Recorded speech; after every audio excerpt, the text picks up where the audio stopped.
Explain lang. Yun, ikaw na bahala. Yung mga changes from Changes from previous. puti siya nung monkey throttle, yung pearl white, no? Pearl white pa siya. Tapos red yung chassis. Hindi, yellow din siya. Yellow na siya, no? Yellow na siya noon, tapos clear lens. Ah. Bago to, bagong luto siya. Yung wind visor kasi na to, kapag in-oven mo siya, hindi mo siya pwedeng i-laser cut eh. So, hand cut siya. Tapos Ikaw lang nag-cut nito? yan, na hand cut yan. Tapos yung fiber na cowl yun pa rin, lang, repaint lang. Pero yung loob niyan, ano siya, bed liner. Naalala ko kaya gusto mo i-cut to para yung sa helmet, pag yuyuko yung rider eh, no? Ayun yung purpose nun, kaya sa mga sports bike, di ba, may double bubble wiper Sa wind drag.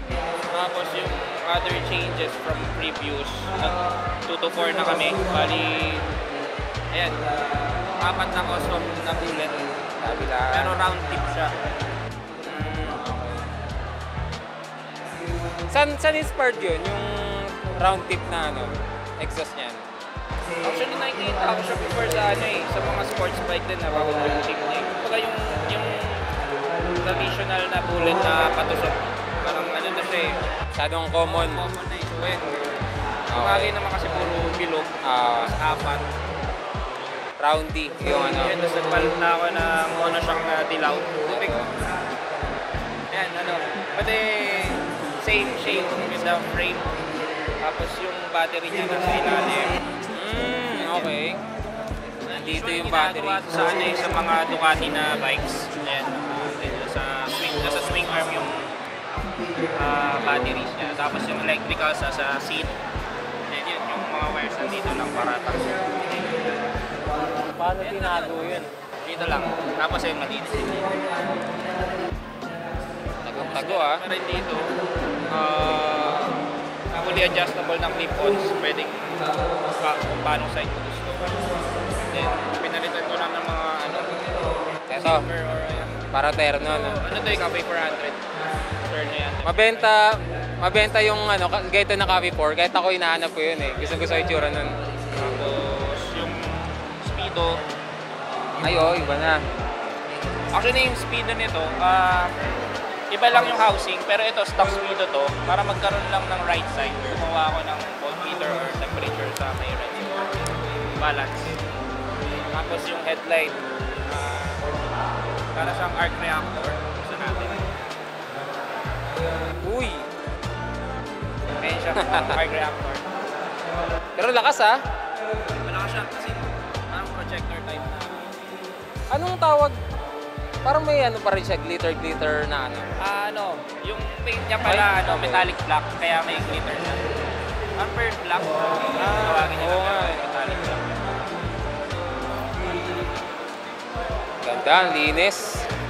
Yun ba yung stock na skid ni ni Victorino? R15P3, tapos yung adapter, laser cut, carbon steel. Yung adapter nito, Okay. kasi hindi mag-fit to dun sa stock mount. So, I have to make adapter. CNC cut na carbon steel. Para mas aggressive yung position. Kasi ito iba na rin yung upuan. Tapos removable pa rin to. Removable pa rin.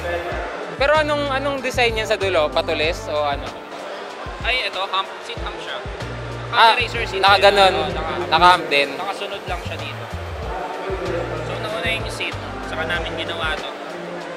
So, pinatter namin yung nito. Ako naalala ko brown to dati. 530 na DID. Yeah. Gold. 4.25 na SPD. 4.25 SPD, plus 140 ayun, Lexato. Ayun, tapos ito pala, since may taillight ko before, parang na-off ako kasi meron siyang bilog na malaki. So, ang ginawa ko, nagpalit ako ng signals na dual contact na may taillight na rin siya.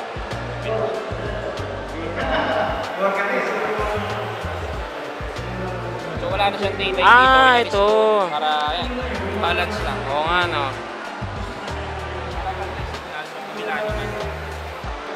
Ayos ah. Full contact siya para malinis lang yung... Oo, malinis yung likod. Tapos ito, cute na reserve ko. Bonamici yung tawag na... Ang tawag? Bonamici na brake fluid reserve ko. Lit lang. Oo nga, minimal. Ito ang pinakamalinis na Victorino. Marami bang mga nakaka-copy sa Victorino? Recently na lang, pero ako rin nagbi-build. Sa'yo na rin nadala. Mga sa akin na nila pinapano. Parang sa grupo namin, 3. Copy. Cafe. Pero, Brad Cafe. Kasi maganda yung tangke niya eh. Oo, Bagay talaga siya sa cafe rin. tsaka maliit yung ano niya, yung fork. Yung fork. Although, minamarket siya scrum. Oo. Di ba? Pero parang alanganin eh. Alanganin siya din sa... Maganda yung frame niya. Oo, maganda. Yan yung ginawa ko sa frame, pinag-aalis ko yung mga bakal na... Ito, may bakal to before. Yung mga bracket. Oo. Ginawa ko, facets naman. Pero hindi yan, hindi kinat. Assist pa rin.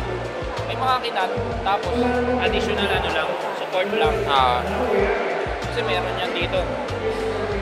Tsaka yung stock niyan, may may panels, nandiyan lahat ng electrical, ECU, canisters pa dito. Parts niya. Inalis ko yung iba, tapos nirelocate ko. Yung mga electrical. Ayos. Victorino 250.